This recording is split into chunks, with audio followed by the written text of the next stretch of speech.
हरे कृष्ण। व्रत यानी धार्मिक आस्था, तपस्या और संयम। व्रत का पालन करने से आध्यात्मिक उन्नति होती है। इससे संयम, परिशुद्धता और आत्म साक्षात्कार की ओर मार्गदर्शन होता है। व्रत का लक्ष्य हमारे मन और चेतना को भगवत भक्ति में लगाना है और इसी उद्देश्य से एकादशी के व्रत का पालन किया जाता है। आज हम वैशाख मास के कृष्ण पक्ष में आने वाली वरुथनी एकादशी के बारे में चर्चा करेंगे। भविष्योत्तर पुराण में वर्णन आता है कि एक बार युधिष्ठिर महाराज भगवान श्री कृष्ण के पास जाते हैं। उन्हें प्रणाम करके पूछते हैं, हे वासुदेव, कृपया वैशाख मास के कृष्ण पक्ष में आने वाली एकादशी के विषय में आप मुझे कुछ बताइए कि इसकी महिमा क्या है और इसका पालन करने से क्या प्रभाव होता है। भगवान उत्तर देते हुए कहते हैं कि वरुथनी एकादशी से अधिक उदार, कृपालु और शुभ एकादशी और कोई नहीं है। ये एकादशी शुद्ध जीवन प्रदान करने वाली है। जो भी व्यक्ति पूर्ण रूप से इस एकादशी का पालन करते हैं, उनके सारे पाप नष्ट हो जाते हैं और उन्हें परम आनंद की प्राप्ति होती है। जो भी इस एकादशी के महात्म को पढ़ता है या केवल श्रवण करता है, उसे 1000 गौदान का फल प्राप्त होता है और ऐसा व्यक्ति जन्म मरण के इस कभी न खत्म होने वाले चक्र से हमेशा हमेशा के लिए मुक्त होकर बैकुंठ धाम को प्राप्त करता है। भगवान कहते हैं कि बहुत से श्रेष्ठ राजाओं ने भी इस एकादशी का निष्ठापूर्वक पालन किया है। इसी श्रेणी में भगवान श्री कृष्ण युधिष्ठिर महाराज को एक कथा सुनाते हैं। कथा कुछ इस प्रकार से है। प्राचीन काल में नर्मदा नदी के तट पर मांधाता नामक राजा राज्य करते थे। वह अत्यंत दानशील तथा तपस्वी स्वभाव के थे। एक दिन जब वह जंगल में तपस्या कर रहे थे, तभी ना जाने कहाँ से एक जंगली भालू आया और राजा का पैर चबाने लगा। राजा पूर्ववत अपनी तपस्या में लीन रहे। कुछ देर बाद पैर चबाते चबाते भालू राजा को घसीटकर पास के जंगल में ले गया। राजा घबराया, मगर तापस धर्म अनुकूल उसने क्रोध और हिंसा ना करके भगवान विष्णु से प्रार्थना की। करुण भाव से भगवान विष्णु को पुकारा। उसकी पुकार सुनकर भगवान श्री हरि विष्णु प्रकट हुए और उन्होंने अपने सुदर्शन चक्र से उस भालू का उद्धार किया। राजा का पैर भालू पहले ही खा चुका था। इससे राजा बहुत शोकाकुल हुए। उन्हें दुखी देखकर भगवान विष्णु बोले, हे वत्स, शोक मत करो।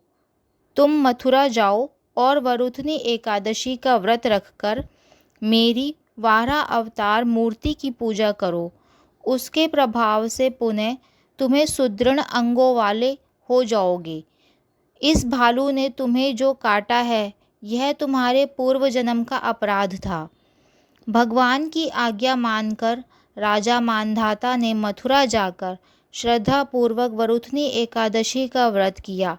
इसके प्रभाव से राजा शीघ्र ही पुनः सुंदर और संपूर्ण अंगों वाला हो गया। इसी एकादशी के प्रभाव से राजा मांधाता स्वर्ग गए थे। त्रेता युग में भगवान श्री राम के पूर्वज इक्ष्वाकु वंश के राजा धुंधुमार को भगवान शिव के श्राप के कारण कोढ़ का रोग हो गया था और इसी दंड से वो बहुत ही असहनीय हालत में थे। लेकिन वरुथनी एकादशी का पालन करने मात्र से वो इस दंड से मुक्त हो गए। भगवान श्री कृष्ण आगे बताते हैं कि इस दिन जरूरतमंद को दान देने से करोड़ों वर्षों तक तपस्या के बराबर फल प्राप्त होता है। और तो और सूर्य ग्रहण के समय स्वर्ण दान करने से जो फल प्राप्त होता है, वही फल इस व्रत को करने मात्र से प्राप्त होता है। कहा जाता है कि अश्वदान से श्रेष्ठ गजदान है। उससे श्रेष्ठ भूमि दान को माना गया है। इससे भी उत्तम दान है तिल दान, और उसके बाद आता है स्वर्ण दान। इन सबसे उत्तम है अन्नदान, जिससे व्यक्ति के पूर्वज और सारे देवता प्रसन्न होते हैं। लेकिन अन्नदान से भी अधिक लाभदायी है विद्यादान, जिससे हर कोई परमात्मा से अपने सोए हुए संबंध को पुनः जागृत कर सके। अब भगवान श्री कृष्ण दान के विषय में सबसे गूढ़ रहस्य बताते हैं कि इस प्रकार सबसे उत्तम दान से भी जो लाभ प्राप्त होता है वो बहुत ही सरलता से वरुथनी एकादशी से प्राप्त होता है। तो हमने इस एकादशी के पालन से प्राप्त होने वाले बहुत से लाभ के विषय में चर्चा कर ली, लेकिन एक महत्वपूर्ण बात समझना आवश्यक है। सामान्य रूप से लोग किसी न किसी लाभ की कामना हेतु या अपने सारे पाप नष्ट करने के लिए या फिर स्वस्थ सेहत के लिए एकादशी के व्रत का पालन करते हैं। लेकिन भगवत भक्त एकादशी के व्रत का पालन केवल भगवत भक्ति के मार्ग पर अग्रसर होने के लिए करते हैं, जिससे भगवान प्रसन्न हो सकें। एकादशी के व्रत का पालन करने के लिए दशमी के दिन से शारीरिक और मानसिक रूप से तैयार होकर एकादशी के दिन प्रातःकाल ब्रह्म मुहूर्त में स्नान आदि से पवित्र होकर भगवान विष्णु को धूप और दीप अर्पित करके उनके समक्ष व्रत का संकल्प लेना चाहिए। तुलसी पूजा करके हरे कृष्ण महामंत्र का जाप प्रारंभ करना चाहिए। इस प्रकार अन्न का वर्जन करके द्वादशी तिथि पर इस व्रत को संपन्न करना चाहिए। आइए आप भी वरुथनी एकादशी के दिन अधिक से अधिक भगवान नाम का जप और हरि कथा का श्रवण करके इस व्रत का निष्ठापूर्वक पालन करें। ओम नमो भगवते वासुदेवाय नमः।